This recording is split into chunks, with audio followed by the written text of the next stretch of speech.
नमस्कार, मैं अश्लेषा शंखनाथ प्रस्तुत विशेष मुलाकात में आपका स्वागत है।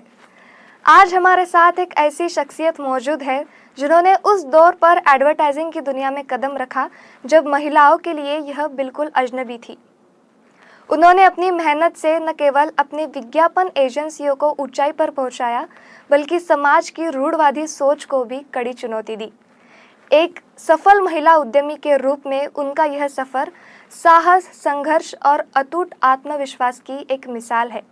आज हम उनसे उनकी इस प्रेरक सफ़र, विज्ञापन जगत के बदलाव और आधुनिक समय में महिलाओं की भूमिका पर खास चर्चा करेंगे। तो आइए स्वागत करते हैं एक ऐसी मार्गदर्शक का जिन्होंने अपनी अलग पहचान खुद बनाई, रत्नयोग एड एजेंसी की संचालिका रत्ना बरहानपुरे। नमस्कार मैम। नमस्कार। आपका बहुत बहुत स्वागत है आज के इस मुलाकात में। Okay, thank you. सबसे पहले तो आप रत्नयोग एड एजेंसी की संस्थापिका और संचालिका है, तो आपकी एड एजेंसी का क्या एक इम्पोर्टेंस है, काम का क्या स्ट्रैटेजी है? मैं तो आजकल मेरा एज हो गया है, इसलिए मैं टीवी या रेडियो की नहीं करती हूँ। वो आए कोई क्लाइंट तो क्योंकि बहुत उसमें मेहनत लेनी पड़ती है, तो मैं सिर्फ पेपर ऐड करती हूँ अभी। अच्छा। और मकसद तो कुछ नहीं, पैसे कमाना, और वो भी नहीं था, पैसे कमाना भी नहीं था। ग्लैमरस लाइफ है एड एजेंसी में। तो तब जब मैंने शुरू की 92 में, तब किसी को एड एजेंसी भी पता नहीं थी। तो एक पेपर, मुंबई का पेपर है, यहाँ से छपना शुरू हो गया। उनके ऐड आई कि जिनके घर में टेलीफोन है, लैंडलाइन के थे तब, और जिनका घर मेन रोड पे है वो अप्लाई कर सकते हैं एड एजेंसी के लिए। तो हमारे तब तो 92 में टेलीफोन घर में रहना भी बहुत बड़ी नामुमकिन था। तो इनके ऑफिस का फ़ोन था, मैंने अप्लाई किया। वो लोग 10-12 बार आए, मेरा इंटरव्यू लिया, तो फिर उन्होंने मुझे एजेंसी दी। अच्छा। और तब सब पेपर 25,000 रुपये डिपॉजिट लेते थे। मुझे एक भी पैसा नहीं देना था किसी को, क्योंकि मैं भी डर रही थी कि क्या होता है, क्लाइंट मिलते हैं या नहीं मिलते। तो क्या हुआ, एक दिन मैं सफ़र कर रही थी, मुंबई से नागपुर आ रही थी, अकेली थी, और मैं बहुत बातूनी हूँ। तो एक सज्जन सामने बैठे थे, मैं उनके साथ बातें कर रही, कहाँ जा रहे हो, कहाँ रहते हो। तो उसने बताया कि मैं पांडुरना में मैंने फैक्ट्री डाली है, कल इनॉग्रेशन है, और मुझे पेपर में ऐड देनी है, तो आपके कोई पहचान के है क्या? मैं बोली, मैं ही तो हूँ, मेरी ऐड एजेंसी है, और नया काम शुरू हुआ था तब। तो उस सज्जन ने, उसके मुझ पे बहुत उपकार, जो बोलते हैं मराठी में, बहुत एहसान है उसके, वो बाद में कभी मिला नहीं। और 1 अप्रैल था, वो बोले रात को आना। मैं रात को तो नहीं जाने वाली थी। बेटा और उसके 1-2 दोस्त गए, उससे अलमारी से 1 लाख रुपए निकाल के दे दिया, मैटर दिए, और बेटा लेके आया। मैं तो उसको बोल रही थी मत जाओ रे, वो बोले मामा क्या बोलते, गाजर की पुंगी, वाजरी तो वाजरी, नहीं तो मोड़ून खाली, मराठी में बोलते हैं। तो बोले ऐसा होगा, क्या होने वाला है, नहीं देंगे, अगर अप्रैल फुल बनाना है तो बनाने दो, क्या अपना कम ज़्यादा होता। तो वो एक यहाँ के मराठी पेपर में छप के आई। वो आदमी बाद में हमको कभी दिखा नहीं, मिला नहीं। तब तो फ़ोन लैंडलाइन के ही फ़ोन थे। और एक दिन, 10-15 दिन हुए एड एजेंसी शुरू किए हुए, और उनको फुल पेज ऐड मिली। तो सब पेपर वाले, सबके एग्जीक्यूटिव घर में मेरे घर आए। बोले हमको भी दो। मैं बोले भाई उनकी तो मैं नहीं दे सकती, आप मुझे एजेंसी दो बाकायदा, और मैं डिपॉजिट तो कुछ भरने वाली नहीं। तो बोले फिर ठीक है। किसी ने भी डिपॉजिट नहीं लिया, और सब भी पेपर ने मुझे एजेंसी दी, एड एजेंसी दी। इस इंसिडेंट से आपका काम शुरू हो गया। बिल्कुल। एडवर्टाइजिंग सेक्टर को एज अ करियर चुनने में आपका इंस्पिरेशन क्या था? मेरा इंस्पिरेशन ऐसा था कुछ नहीं, मुझे भी पता नहीं था कि एड एजेंसी कोई चीज होती है। लेकिन मेरे मिस्टर विदर्भ साहित्य संघ के पदाधिकारी थे, और मेरी बेटी वहीं पे डांस क्लास को जाती, मैं उसको लेके जाती थी। वहाँ जो साहित्यिक बैठते थे, 2 पत्रकार भी थे, तो मुझे बोले भाभी जी आपका खुद का घर है, आपके घर में फोन है, एक कमरा ज्यादा भी है, तो क्यों ना हम शुरू करें एजेंसी। तो वहाँ पे और एक सज्जन बैठते थे, वो सिर्फ बैठे ही रहते थे आंगन में। तो ये दोनों उठ के जाने के बाद बोले रत्ना ये कौओं के झांसे में कभी नहीं आना, तुमको करना है, तुम में टैलेंट है, तुम्हारे बात से ही पता चलता है, तो तुम खुद का करो, नफा तो होगा ही, नुकसान तुमको होने वाला नहीं, मेरा आशीर्वाद है ऐसा समझो। तो मैंने वो मेरे सिर में कहीं तो भी खटक रहा था, अकेले नहीं करना, और मेरे मिस्टर का भी बहुत सपोर्ट और मेरे सास का बहुत सपोर्ट था कि तुम कुछ तो भी कर। उस जमाने की सास, बिल्कुल। लेकिन हमारा बहुत अच्छे से ट्यूनिंग जमता था। और उल्टा मेरी माँ ने विरोध किया कि घर में बैठे खाना पीना, गहने पहनना, साड़ियाँ पहनना, घूमना फिरना, तो बोले ये क्या भीखे डुआए लग गए तुमको। अच्छा। तो उससे फिर मेरे को गाड़ी नहीं आती थी, मैं घर में लूना पड़ी थी एक, मैं अपने आप से सीख गई। और जिस दिन मैंने बाहर गाड़ी निकाली मेरा एक्सीडेंट हो गया, तो तब से मैंने गाड़ी को हाथ ही नहीं लगाई। अच्छा।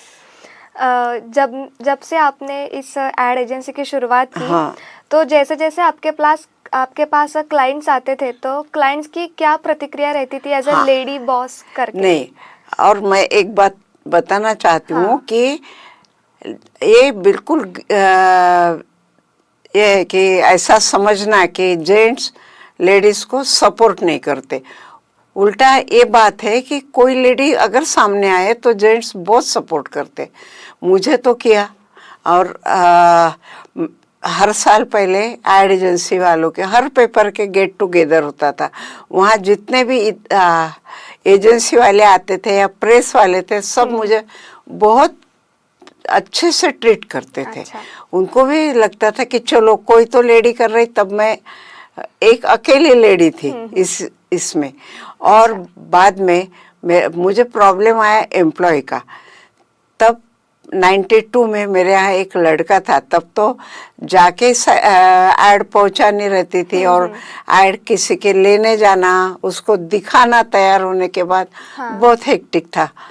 तो वो मुझे बोले मैं छोड़ रहा हूँ 1 तारीख से। मैं बोली क्यों रे पांडु? तो बोले मेरे को गांव के लड़के चिढ़ाते हैं कि तुम एक मैडम के हाथ के नीचे काम करते हो। मैं बोली बस इतनी सी बात, कल से मेरे को काकू बोलना शुरू कर दो, काकू का काम तो कर सकते हो ना। तो तब से उसने मेरे को काकू बोलना शुरू किया। बाकी एम्प्लॉय वाले, और उस जमाने में पूरे प्रेस इंडस्ट्री में काकू करके ही फेमस हो गई। अच्छा। सब लोग मुझे काकू ही बोलते थे। तो इतना क्योंकि वो मुझे करना था, मुझे मैडम बोले कोई, और तो फिर मेरा बिजनेस ठप हो जाता ना। काकू के घर में काम करने से शर्म नहीं है, मैडम के साथ काम करने, बॉस हो मैडम कोई, तो तब मेली वो इनका, और थोड़ा तबका भी अलग होता है ना इनका। बिल्कुल। हाँ। जब से आपने बिजनेस शुरू किया, तब कौन कौन से मेजरली चैलेंजेस आपको फेस करने पड़े? चैलेंजेस तो तब घर का, बेटी की पढ़ाई लेना, आते हैं कोई नज़दीक रहती हूँ मैं कोतवाल नगर में, तो वहाँ मैं जहाँ वॉकिंग के लिए जाती थी, वहाँ के लोग बोलते थे आपके ऐड एजेंसी है ना, तो ये ले लो ऐड। बगीचे में वहीं पे पार्क में ऐड देते थे। फिर अरे अपने कॉलोनी में रहते तो 6 बजे बेल बजाते थे सवेरे। फिर मैं घर में नहीं रहती तो मेरे मिस्टर अटेंड करते थे उनको। और बाकी तो कुछ भी चैलेंज नहीं आए, कुछ नहीं, क्योंकि मैंने बड़ी ईमानदारी से निभाया सब। बिल्कुल। तब क्या था, ये बच्चे लोग आते थे ना, उनको झटपट पैसा मिलना, अपन ऐसा लगता था करके झूठापन बहुत करते थे।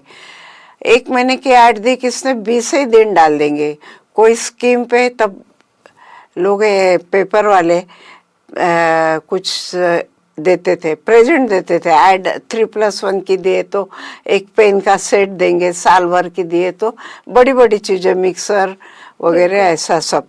तो ये एजेंसी वाले क्या करते थे, देते नहीं थे क्लाइंट को। उनको ये पता नहीं था कि कभी ना कभी तो क्लाइंट को पता चलेगा। कोई तो बोलेगा भाई मेरे को मिक्सर मिला, तुमको मिला क्या? नहीं।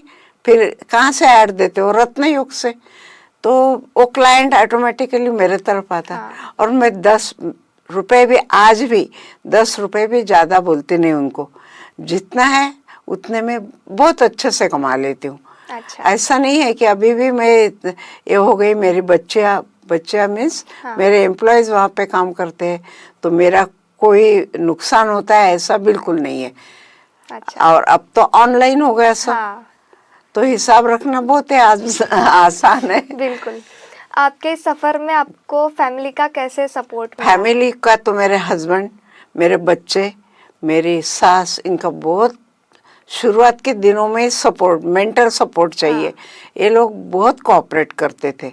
और मेरा देख के मेरा बेटा भी बोला मेरे को नौकरी करना नहीं है, बिजनेस ही करना है, तो उसने प्रिंटिंग का शुरू किया। अच्छा। बेटी मेरी गोल्ड मेडलिस्ट है जर्नलिज्म में। अच्छा। वो बोल रही थी उसको इंजीनियरिंग में एडमिशन मिल रही, बोले मम्मी मुझे नहीं लेना है इंजीनियरिंग में, मुझे जर्नलिस्ट ही होना है। और वो गोल्ड मेडलिस्ट है जर्नलिज्म में। अच्छा। अच्छा। वो एक यहाँ के इंग्लिश पेपर में as a editor Vidarbha region का काम करती है। अच्छा। आज की महिला को अगर देखा जाए तो हाँ। घर के साथ साथ वर्क लाइफ भी बैलेंस करना कितना इम्पोर्टेंट है? पड़ता है।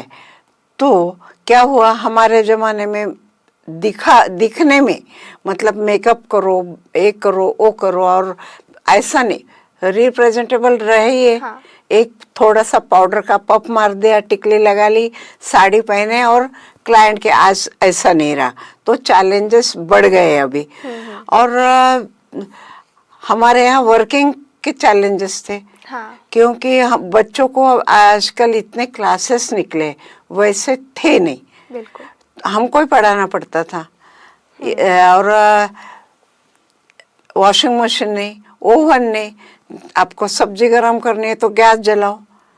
वो गैस भी लग्जरी होती थी तब, एक महीना नहीं मिलता था। सिलबट्टे पे मसाला पीसो, क्योंकि लेकिन मेरे सास ने मुझे ये काम नहीं करने दिया, बोले नहीं तुम मिक्सर पे पीसो, कुछ नहीं होता है।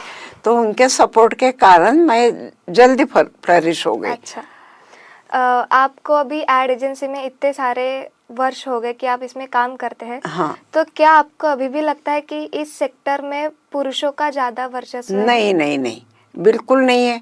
पुरुष, क्योंकि लेडीज चैलेंजिंग जॉब करने नहीं जाती है ना, उनको चैलेंज नहीं होना कोई भी, तो यहाँ मेहनत करनी पड़ती है। मार्केटिंग के लिए कोई रखो, और ईमानदारी से। हाँ। 10 रुपए की ऐड होती है तो उनको 10 ही रुपए बताओ, तुम्हारा कमीशन तुमको प्रेस वाले देते हैं और बहुत सारा देते हैं, ऐसा नहीं है। और अच्छे से लैविश रह सकते हो कमीशन के भरोसे। लेकिन ये नया ट्रेंड शुरू हो गया, आपके क्लाइंट मैं खींचूं, मैंने ऐसा कभी नहीं किया, और मेरे क्लाइंट किसी के तरफ जाते भी नहीं है। अच्छा। और क्योंकि वो पहले तो था नहीं ऐसा, लेकिन अब ऑनलाइन उनको सब पता चलता है, गूगल पे देखे, अरे इस पेपर के तो इतने पैसे पड़ते हैं मेरे ऐड को, इन्होंने कैसे ज्यादा लिए। हाँ। और वो 1000, 2000, 100-200 रुपए कमा के कोई फायदा नहीं है। वो क्लाइंट जिंदगी भर, मेरे जो क्लाइंट 92 को हुए थे वो आज भी है। अच्छा। बढ़ गए लेकिन कम नहीं हुए। वही किसी को बताते हैं कि आप मैडम को ऐड दो। अच्छा। अभी आपने बोलते वक्त ऑनलाइन के बारे में बात हाँ। की, तो अभी न्यू टेक्नोलॉजीज आ रही है, सोशल मीडिया है। सोशल मीडिया के जरिए बहुत सारे एड एजेंसी के बारे में भी पता चलता हाँ। है। तो इस न्यू टेक्नोलॉजी का एड एजेंसी पे जो प्रिंट में मेजरली काम हाँ। करती है, उसके तो ऊपर कुछ इम्पैक्ट हाँ, होता बिल्कुल है क्या? बुरा असर तो ये हुआ, सब ये मीडिया के कारण। हमारे एजुकेशनल एड्स थी या प्रॉपर्टी वाले की ऐड थी, वो सब अभी फेसबुक पे ऐसे डाल देते हैं, तो इसलिए हमारा वो बिजनेस तो बिल्कुल सो गया है बोलिए। अच्छा। और फायदा ये हुआ कि हमको जब 10 एम्प्लॉय रखने पड़ेंगे तो एक में काम हो जाता। हाँ। एक डिजाइनर रही, वो बराबर डिजाइन बनाती है, या तो हम और कोई नहीं आई हो या कुछ तब इमरजेंसी है, तो इतने सारे है वर्किंग डिजाइनर, उसको फोन कर दे कि भाई हमको ऐसे ऐसे डिजाइन बना के हो ना, वो रहता है गोंदिया में, लेकिन वो नागपुर Online में के जरिए भेज हो देता। जाता है। ये तो फायदा ही है। हाँ। और एम्प्लॉय का खर्चा कम हो गया। बिल्कुल। हाँ, तो इस न्यू टेक्नोलॉजी का एडवांटेज भी है, बहुत। हाँ, डिसएडवांटेज भी है। डिसएडवांटेज ये है। हाँ। और एडवांटेज तो ये है कि बहुत सुविधाएं हो। कम एम्प्लॉयमेंट हाँ, में काम कर सकते और हैं। पहले क्या था, एक लड़का इसलिए रखना पड़ता था ऐड दिखाने को जाओ। हाँ। वो हमने बनाए हुए ऐड की फिल्म और तब जब मैंने शुरू की थी तब फिल्म छोटी छोटी छोटी बना के उसको जोड़ते थे कागज पे। हाँ। और वो दिखाना पड़ता था। अच्छा। अभी ऐसा नहीं रहा। तो आर्टिस्ट के अरे रावी जिसको बोलते मराठी में, वो सहना पड़ता था तब। वो बोलता मेरे घर के सामने लाइन लगा के बैठे, फिर वो फिल्म बना देता था, जिसका नंबर है उसका। अच्छा। तो तुरंत ऐड नहीं बनती थी ना।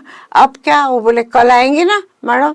हाँ, 4 बजे ऐड दी, आपने 6 बजे दी, तो भी मेरी आर्टिस्ट जल्दी से बना के आपको, वहीं आप बैठे रहिए कंप्यूटर पे, देखिए कि आपके मन के मुताबिक कलर या ये सब मैटर आया कि नहीं उसमें।